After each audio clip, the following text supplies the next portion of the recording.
নমস্কার বন্ধুরা, কেমন আছো? আশা করি সকলেই কুশলে আছো। আজ আমি সকলেরই পরিচিত একটা রেসিপি শেয়ার করব তোমাদের কাছে।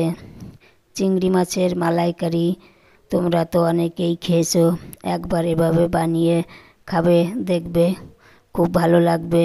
একদম ঘরোয়া উপকরণ দিয়ে, ঘরোয়া পদ্ধতিতে আমি কিভাবে বানাবো তোমাদের কাছে অবশ্যই ভালো লাগবে। আমি প্রথমে নারকেলটাকে কুড়িয়ে হাতের সাহায্যে পিষে হালকা গরম জল দিয়ে নারকেলের দুধটাকে বের করে নেব। আমি গরম জল এই জন্য দিয়েছি, ঠান্ডা জল দিলে শীতের সময় নারকেলের দুধটা বের হবে না, তাই আমি গরম জল ব্যবহার করেছি। ছাঁকনি দিয়ে ছেঁকে নেব। আমি চিংড়িটাকে লবণ হলুদ দিয়ে মেখে নেব। কড়াই গরম করে নিয়েছি, কড়াইতে সর্ষের তেল দেব। তেলটা গরম হলে মাছগুলো দিয়ে দেব। এক পিঠ ভাজা হলে উল্টে দেব। দু পিঠ ভাজা হলে নামিয়ে নেব। আমি ওই কড়াইতে আর একটু সাদা তেল দেব।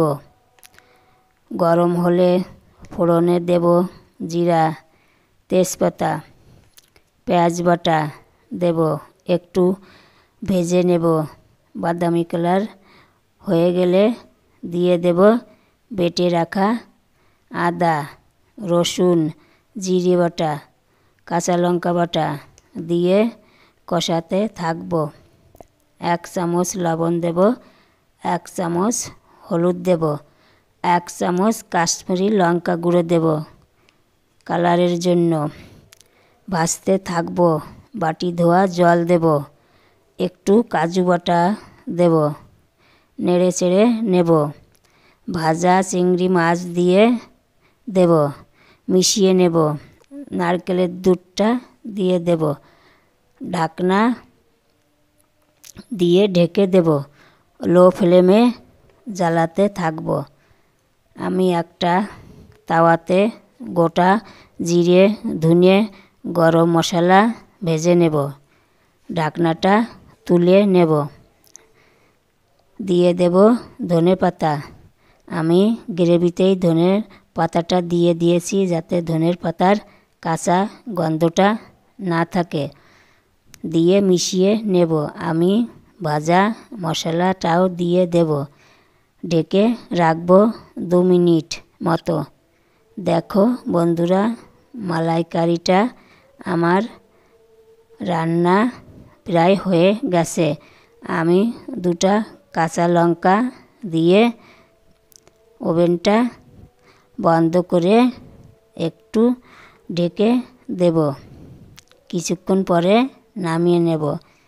আমার রান্নার রেসিপিটা তোমাদের কেমন লাগলো কমেন্টে জানিও।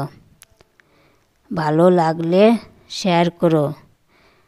এরকম নতুন নতুন ভিডিও দেখতে হলে আমার চ্যানেলটা সাবস্ক্রাইব করে সঙ্গে থেকো। আর যেসব বন্ধুরা আমার চ্যানেলটাকে সাবস্ক্রাইব করছে না কিন্তু ভিডিওটা দেখছো, সেসব বন্ধুদের বলছি প্লিজ আমার চ্যানেলটাকে সাবস্ক্রাইব করে দিও। আর যেসব বন্ধুরা ফেসবুক থেকে দেখছো, আমার চ্যানেলটাকে প্লিজ ফলো করে দিও।